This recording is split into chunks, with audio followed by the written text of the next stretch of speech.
Galera, vamos chamar aqui. Queria convidar o palco aqui, eu quero que vocês façam muito barulho. Tim Miller e Dave Wilson.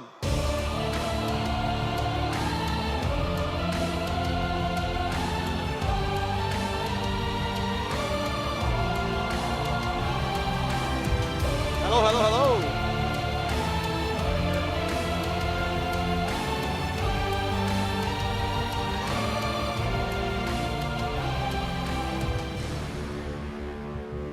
Hello, Tim. How's it going? Are you okay, Tim? You're doing well? I'm very excited to be here. You're comfortable with your Havaianas? You're already, we need to give you a CPF because you're Brazilian now. If you're wearing Havaianas, you're Brazilian now. It's a rule. Yeah, guys, it's a pleasure to have you guys here. Thank you for having us. I think that people here don't know exactly what is secret level, and this concept is really incredible because you're mixing characters that already exist in video games, and you're doing an anthology of animation. There is really real fresh stories. Is that it?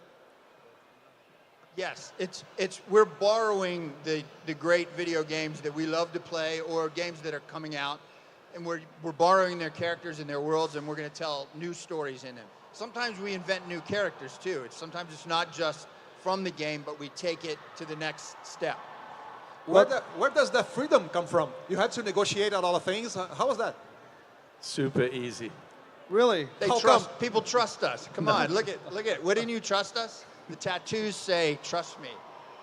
I would. Well, Tim. Our studio Blur has been around. We've been around for 30 years, and we created games, trailers, and cinematics for Star Wars and Halo and Mass Effect.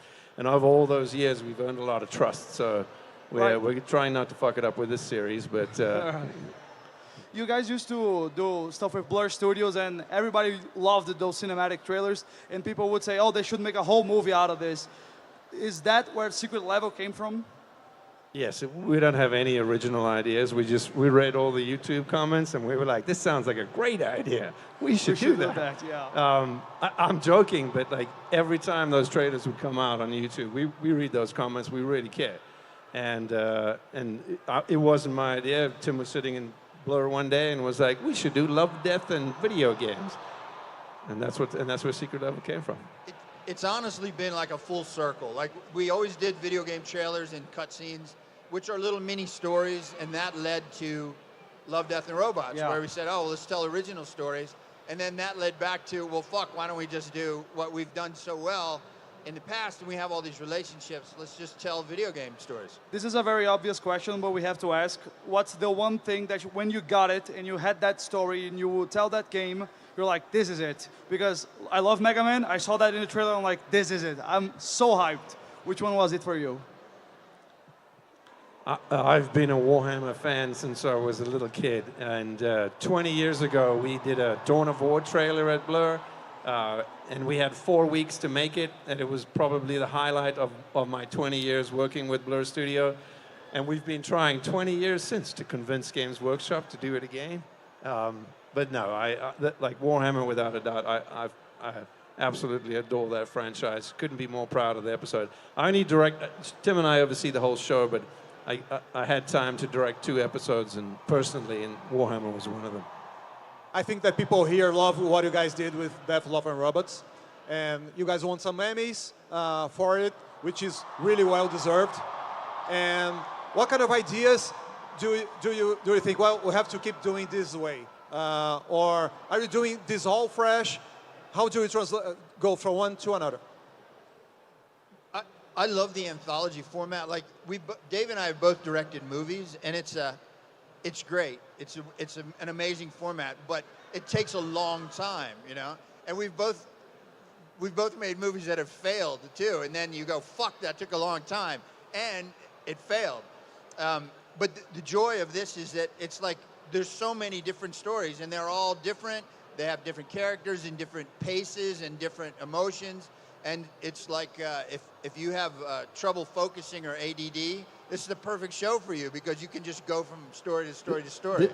There's also something amazing about like when you're spending $100 million on a film or whatever it is. There's a lot of guardrails that go around what you're making, but you get to take quite a lot of risks in short form storytelling that people wouldn't usually let you take in Hollywood. So there's some crazier stuff in our series that you probably wouldn't see in a $100 million Pac-Man movie, but you'll see it in our episode. Fantastic. I wanted to touch on Pac-Man because stuff like Pac-Man doesn't really have a story. Like Dungeons and Dragons is more of a concept that you can take anywhere. So when you took those games, those who are not like, I don't know, a single player campaign driven game, how did you adapt that for a secret level? I just want to tell you guys first that Pac-Man is the bloodiest episode. Yes. It's the most violent episode in the whole show. Yeah. Sorry, Dave, go ahead. Right. Are you asking? Like, how did you come up with a the violent ideas for Pac-Man Pac-Man? story? Yeah. So, Love, Death, and Robots is obviously based on short stories that Tim's curated over the years, and every episode is based on one of those short stories. And Tim and I didn't want to sort of homogenize the whole show with our stories, so we brought a lot of those authors back, and they pitch ideas on. We sit down with the developers, and the developers gave us one mandate for Pac-Man, which was we would like audiences to wonder what the fuck we did with Pac-Man. And I'm not making that up.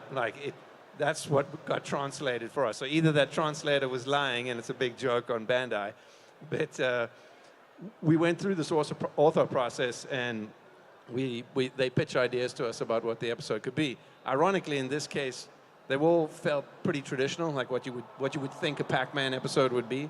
But our head writer, J.T. Petty, who writes video games and films and television, he went to his sort of woodshed for the weekend and came back with his Pac-Man episode. He loves horror. He writes for the Outlast Trials. That's his video game. So, it's very much from the twisted mind of J.T. Petty.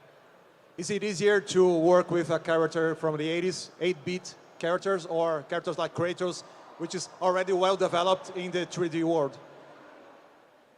You know, they're both great personally. I love the idea of, like, if you let me pick, I'd probably pick something like Pong or Centipede or something way back where there isn't a real story and we can make one. Well, you got a lot of games inside Secret Level Season 1. We hope there's a Season 2. Like, I know you may not be able to say a lot right now, but is there a white whale, like a game that you are now searching in the future to adapt sometime? Tim is laughing, so I think he has one. I will say that, but before I do, I just back on your question about Kratos, and we read the internet, right? We read what people say about the show. And a lot of people go, well, why the fuck aren't they doing a God of War show? Why does he only appear for just a moment here? And why did they do Concord when they could have done a God of War? Listen, kids, it's not that easy, right? If somebody had given us Kratos and said, make an episode, we'd have made a fucking huge episode. But they said, this is what you get. You get a little bit of Kratos. And Concord, I know that people may not think it's the should be included in this, but let me tell you, the episode is fucking great, and the game developers put their heart and soul into it, and the artists put their heart and soul into animating it, and it deserves to be in the show. It's like, one of my favorite episodes. That episode is becoming like this huge thing because it's like the last piece of content from the game. Do you feel different about it now in some ways? I hope people go, fuck, I love this. I wish we could see more of it. But what I want people to understand is it wasn't a choice like that you could do this or you could do that. So my white whale, please. Half-Life. Half-Life. Yeah, really? If we could get Half-Life.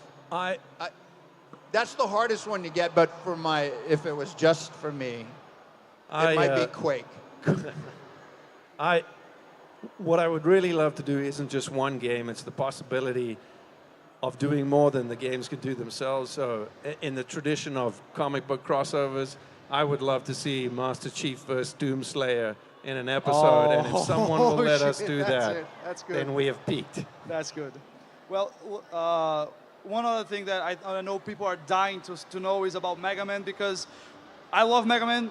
There hasn't been a lot of great Mega Man audio-visual adaptations. Holy shit, he looks good in this. So just talk about Mega Man, please. Where do I start? You asked about the 8-bit side of it. Like with the more iconic characters, there's a lot of pressure. Like, what story are we going to tell with Mega Man? And we went through a bunch of development on what it should be and styles and how it should look and even directors. And ultimately, like, I think we wanted to start at the beginning and show you where Mega Man comes from. It just felt sort of fitting. So our story, there's a Mark Twain quote that I love, and it's the two most important days of your life are the day you're born and the day you find out why. And that sort of inspired our Mega Man episode. In the old days, I think that we were into video games because the dynamics and the way it plays, that's what appealed to us. And today is like the mythology or the visuals or the theme. Are you into video games nowadays? What's the kind of thing that gets you into video games? Well, the great thing about video games that is different from just doing a story for like Love, Death, and Robots is that sometimes you want to hear a story that inspires you. I personally like heroic stories. You know, they killed your girlfriend and now you want revenge and you have to get it back, or you aspire to some great thing. But the other thing that's great about video games is sometimes you just want to get in a room and kill your friends and shoot them in the face with a rocket launcher. Tim has a lot of friends. Yeah, and you get, Clearly. get a little anger out. And video games can be both of these things. So that's that's the source of my inspiration. Well, Was that the question? Was that the question? Did we answer the question? Did the I answer lose was it? good, so it's kinda. working. I think he just wanted to say he kills his friends. Yeah, I kind of did. You know, that's part of video games, and one other thing that you mentioned, Kratos, in the PlayStation episode, and people are curious about that. Clearly, PlayStation had some things to say, but how did you construct that special episode? Because people are so curious about it. I've loved, like, I grew up in South Africa, and in the sort of 90s, gaming's a very niche community out there. And I remember when PlayStation, they launched the PS1, and there was this Double Life ad, and finally I felt like there are people just like me, and they're cool. And I wanted to sort of return the celebration to PlayStation. But the episode itself, it's very much, it's the contrast between the games that trap and addict us and the games that take us places and fuel our imaginations. And I think some of the PlayStation titles out there, Ghost of Tsushima, God of War, you know, Horizon Zero Dawn, they're these incredible adventures. And they tell sort of stories, and their stories come to an end. And I think that's what makes them so meaningful. Yeah, and I just wanted to sort of have an episode that encapsulated what makes all of that so amazing. I gotta say, I'm feeling a little jealous because I think they're yelling louder for Invincible than they yelled for our show, and it makes I'm a little jealous. Yeah, we can do that. We can do it as well. Team Miller, Dave Wilson, everyone! Everybody, Thank you so much, guys. thank you so much.